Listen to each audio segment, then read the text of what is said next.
is worth going through that for. And I think, if anything, that's why I wouldn't stand by someone who would harm children. There is not a soul out there. Listen, I always say my baby sister, if you follow me, is my pride and my joy. I would absolutely end her life if she were involved in something that harmed children. Like, I wouldn't stand for that. I wouldn't. So no one would be ever worth anyone, like, defending anyone over people who harm children. No one. And I mean, listen, even Josh agrees on that. Like, we have tried and tried. We were going to join these advocacy groups and things to help during, but we were advised not to do that. Wouldn't be a good look. You don't want to be involved in anything that has to do with children when you're going through this stuff. I would do anything in the world to join advocacy groups to help this shit and to help these kids get off the internet, like to shut down these discords and all these things that, like, people say that they're on. That's brutal. I don't want any child to be harmed. So no, if I thought Josh were guilty, I wouldn't be standing by him. I've said that from day one.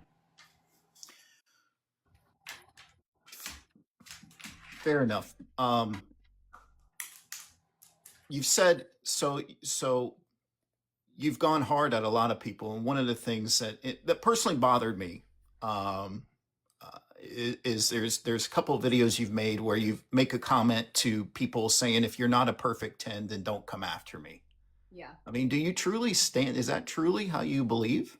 So this is the thing. My whole point of it was never that I was a perfect 10. I mean, listen, I'll pick myself apart all day.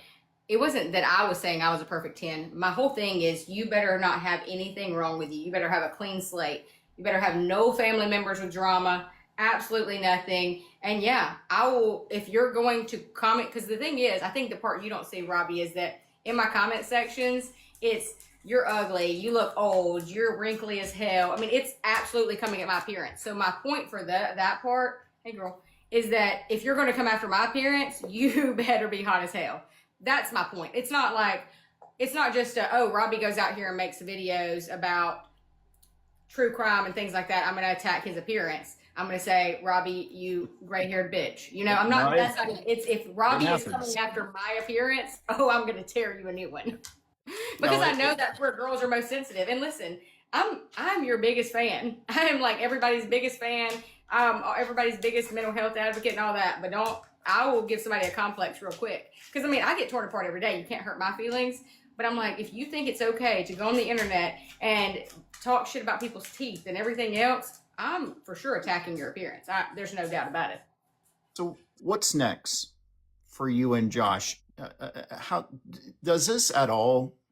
Do you ever question yourself that just maybe he is lying? Do you ever, does that sit in your mind? I did in the beginning. I for sure did. There were times where I was like, be so for real right now. I mean, I wasn't blindly going into it. I was like, I want proof of this. I want proof of this. I would call the attorney. I made him give me access because the attorney couldn't talk to me for a while. I was like, no, I want access to talk to the attorney and ask him everything. I want all the details. And so he promised. That was one condition of getting married. I want full access to attorney, any documents, anything. Because I guess the indictment came after we got married. So, that was a lot. That was a whole lot for us both to take in. So I just made sure I had access to everything from the discovery to all the reports, everything. And, what's next is going to be,